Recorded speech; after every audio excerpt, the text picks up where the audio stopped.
Quando passa una tromba d'aria, passa e va, distrugge tutto, però passa, ci mette poco e sparisce subito.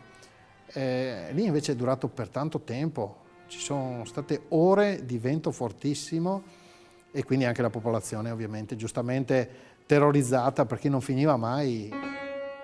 Un inferno durato ore, dalle Dolomiti Bellunesi all'altopiano di Asiago, che ha cancellato boschi, strade, fatto crollare edifici, ingrossato i fiumi e portato a valle in drammatiche piene tronchi e detriti che hanno poi devastato le spiagge, lasciando per giorni senza elettricità, linea telefonica, acqua potabile, intere comunità.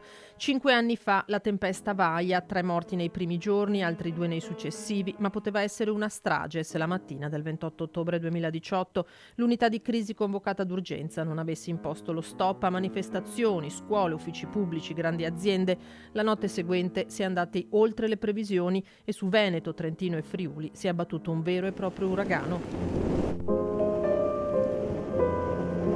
Ci sono voluti giorni per comprendere le reali conseguenze della violenza del vento e delle eccezionali precipitazioni.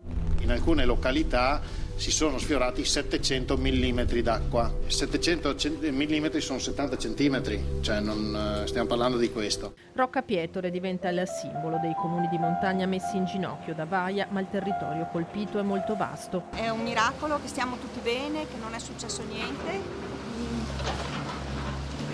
Da buoni veneti ci si rimbocca le maniche e si fa. La macchina dei soccorsi inizia a muoversi, ma le strade sono impraticabili. Occorre ripristinare il passaggio e far fronte a situazioni di drammatica emergenza come l'isolamento dell'ospedale di Agordo. È stata una giornata davvero lunga e difficile, ma quella che si preannuncia è una nottata forse ancora peggiore. Siamo sotto il porticato della prefettura, alle mie spalle possibilmente Nicola Marcato vi sta facendo vedere la pioggia che senza soluzione di continuità si sta abbattendo sulla città. Antenna 3 racconta non stop, la nuova calamità che ha colpito il Veneto dopo l'alluvione del 2010 con cedimenti, frane e torrenti in piena. Abbiamo visto in diretta l'edificio volare giù all'interno del codevole, l'acqua ha scavato sotto e poi l'edificio in un attimo è volato giù tutto intero. A Venezia l'acqua alta sconvolge la città. La marea in questo momento ha raggiunto un picco di 160 centimetri. Siamo a San Marco.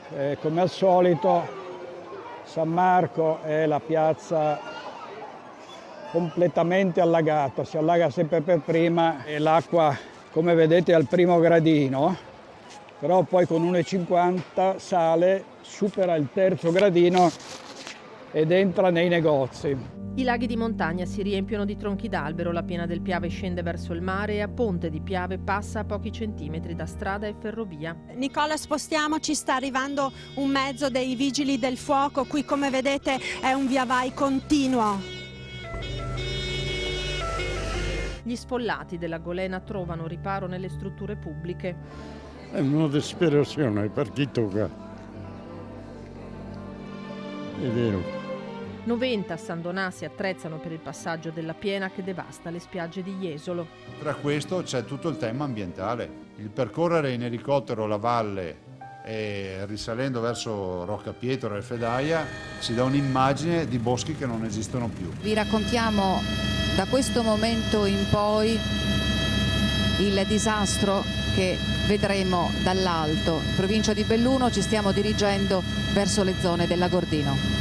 Il lavoro ora per ora di giornalisti e operatori di Media Nord-Est diventa servizio pubblico. Io non sono riuscita ad avere notizie di mia mamma se non fosse stato per voi, di sapere perlomeno quali fossero le vittime, se la mia casa esistesse ancora.